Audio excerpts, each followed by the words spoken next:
Okay, everybody. I'd like to begin today's meeting by acknowledging the traditional custodians of the land on which we're gathered and pay my respects to elders past, present and emerging. Welcome to the Procurement and Appropriations Special Committee meeting of the 8th of December 2021. I declare the meeting open at 11:31 a.m. I'd like to advise meeting attendees that this meeting is being webcasted and audio recorded. Now, we have a leave of absence from Councillor Scott Bannon. It's on the screen right now. Do we have a mover for that motion? Councillor Fraser has moved that motion. Do we need a seconder on a leave of absence? We do. Do we have a seconder?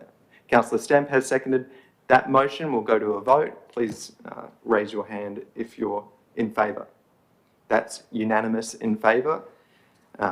So we'll move on to the next agenda item, item 4.1.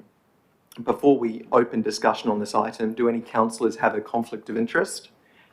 There being none, I now refer to the Administration Manager to open public discussion. Ms Sullivan, you may proceed. Thank you very much, Chair. The Procurement or Administration Branch was asked to bring a report to committee just to detail some of our corporate contractual arrangements.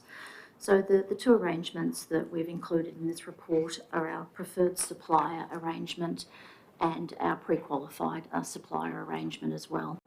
From a definition perspective, they're both panels, which just means they've got multiple members as part of that panel. But there's two very big differences between both of those arrangements. A preferred supplier arrangement for a local government means an arrangement by the local government with a supplier for the supply of goods or services under agreed pricing conditions. And when you'd have a preferred supplier arrangement in place, that's typically where there's a need for goods and services which are frequent or in large bulk volume, or where you can get better value for money through aggregation of demand. And it's where those goods and services that are on the panel are readily available. With regard to pre-qualified suppliers, what that means is that we have a panel of providers who've been assessed on a technical, financial and managerial capability to be able to perform the type of work that we need, but typically you would use this type of arrangement when you're a little less sure of the scope of your demand, or there's that balance between planned and reactive type work, which is just a little harder to bed down. At the onset through the tender, they're not provided or not required to provide rates to perform that work.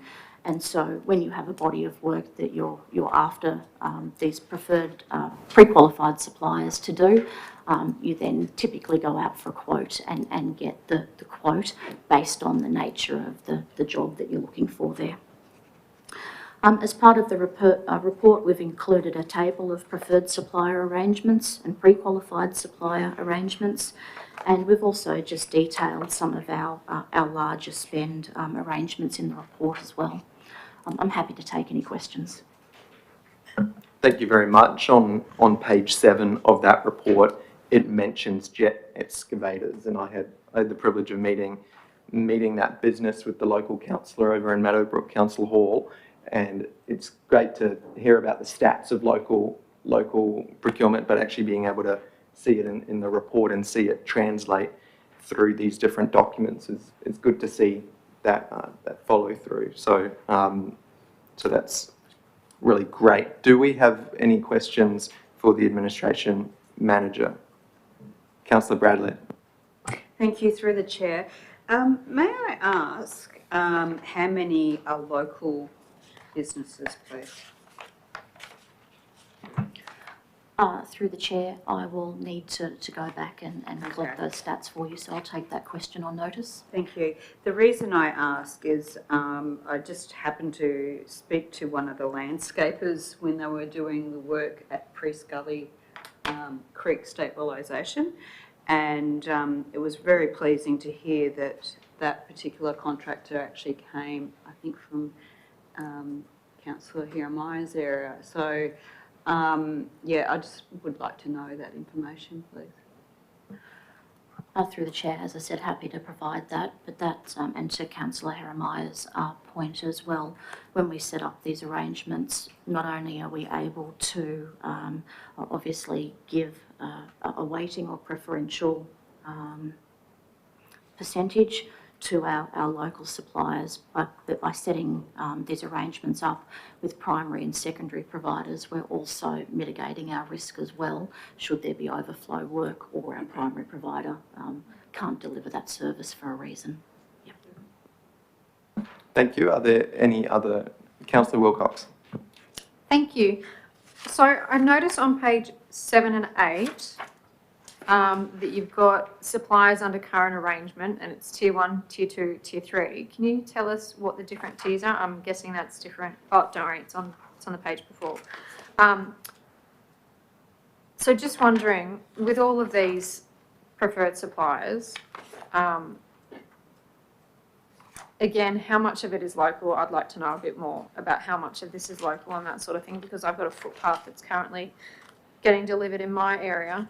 Because I don't understand the difference between the two different parks, landscaping and construction works. So as the chair of governance, I would have liked to have been in on the meeting that was probably before this between Councillor Heremaya and Ms Sullivan. Was there a meeting previously leading into this one to discuss all of this coming up? Yes, we have pre-committee meetings.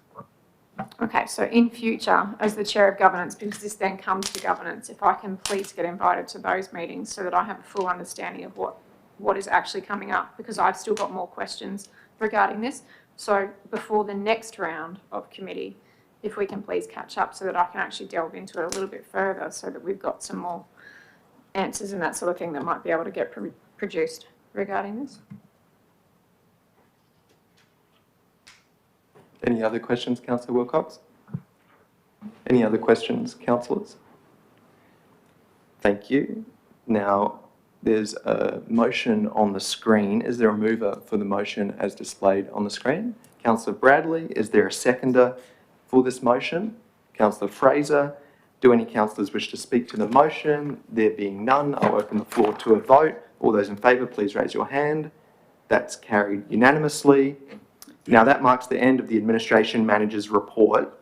Now, there's two general business motions today, and they're quite exciting, both of them. One's about electric vehicles and the other's about prefabricated buildings. Now my little passion is electric vehicles, but prefabricated buildings is in many ways far more important. We've seen the use of prefabricated buildings in government projects everywhere from the new Sydney airport all the way to and Councillor Bradley's electorate with some projects there. So this is all about requesting for a future report investigating what's the current state of prefabricated buildings in council, and getting some more information about that, but also getting some information about the benefits and the costs of prefabricated buildings. So that's what this motion is about. I'll read it out, that the Administration Manager be requested to prepare a report to the next meeting to be held in March, investigating the use of prefabricated construction for buildings, including details of Council's utilisation of such construction methodology and any benefits or disbenefits. I'll hand over to Councillor Bradley for a question. May I ask, when you do this report, could you please have a conversation with the Sports, Leisure and Facilities Manager, Mr Brown, because we've had a lot of defects from the prefabricated construction of buildings at Underwood Park. So, and I don't think they've been rectified. So, just the good, bad, and ugly, please be presented. Certainly, Councillor, and through the chair, given the branch with which these particular projects are delivered, would it be more beneficial for the SLF manager to prepare the report? I'm happy to do it, but it doesn't typically sit within admin branch or in conjunction. Yep. Thank you. I'll hand over to Councillor Lane. Thanks very much, Mr Chair. I think in this instance, having a branch that's not directly related to the installation of these and the pricing of these for the purpose of community facilities is probably better, in that you're at arm's length and you're just looking at the viability, the cost effectiveness.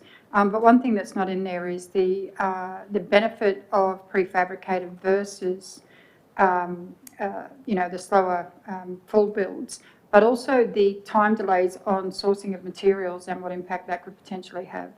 I'm just wondering whether that can be included. If we could amend the motion to include that maybe just after any benefits or disbenefits, especially in relation to project timelines. I think it's more, given that we're in a worldwide glut of, people wanting building materials, whether or not that actually would sway our decision, as in the capacity for time delivery of these projects for prefabricated versus hard builds. Through the chair, I would suggest we include wording around current supply chains, which will take into account, councillor, yep. So especially in relation to current supply chains, is that a good consensus? We'll just wait for that to be added. Are there any other questions or speakers on this? No. Okay, we'll wait until the motion is amended and then we'll ask for a mover. So it's been amended to include especially in relation to project timelines, defects and current supply chains. So does that, is that a good phrasing, Councillor Lane?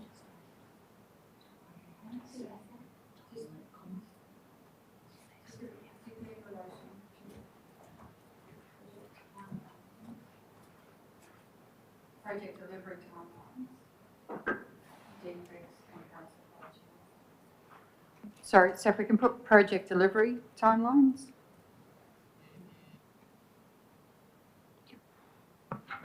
Great. Councillor Bradley? I'm just curious if you want to elaborate what you actually refer to as current supply chains, as in building materials, or I just think just to have it correctly articulated might be appropriate. Through the chair, I left it generally like that because it's not just building materials, it's also the supply of designers and skilled labour and things like that, so that's all encompassing. Great. So that motion's been amended. Do we have a mover for that motion? Councillor Fraser has moved that motion. Do we have a seconder? Councillor Bradley. I now open the floor to vote. All those in favour, please raise your hand. That's carried unanimously. So we'll move on to the second general business item, which is all about electric vehicles. And this is about council's use of electric vehicles. Now, the Electric Vehicle Council has published a report that recommends local governments investigate purchasing more electric vehicles to try to facilitate that uptake. And we've seen developments in the federal sphere from different parties making announcements regarding the federal government purchasing more electric vehicles, and that means 3 years after they buy those cars, they go into the second-hand car market, which then enables that transition to happen a bit quicker and also more affordable, because electric cars right now are quite expensive, and we want to have the infrastructure, but also the amount of volume in the market so normal everyday Australians can purchase an electric vehicle. So this is the motion that the Plant Fleet Services Manager be requested to prepare a report to the next Procurement and Appropriations Special Committee to be held in March, detailing Council's green fleet strategy, including details of strategies for reducing carbon emissions, increasing alternative fueled vehicles and charging stations. So do we have any speakers on that, Councillor? So Councillor Bradley has moved it. I'm happy to second. I now open the floor to vote. All those in favour, please raise your hand. That's been carried unanimously. That motion's been carried. So that completes our agenda for today, everybody. Thanks for coming down and thanks for participating in the discussion. I declare the Procurement and Appropriations Special Committee meeting of the 8th of December 2021 closed at 11:45 a.m. Thank you.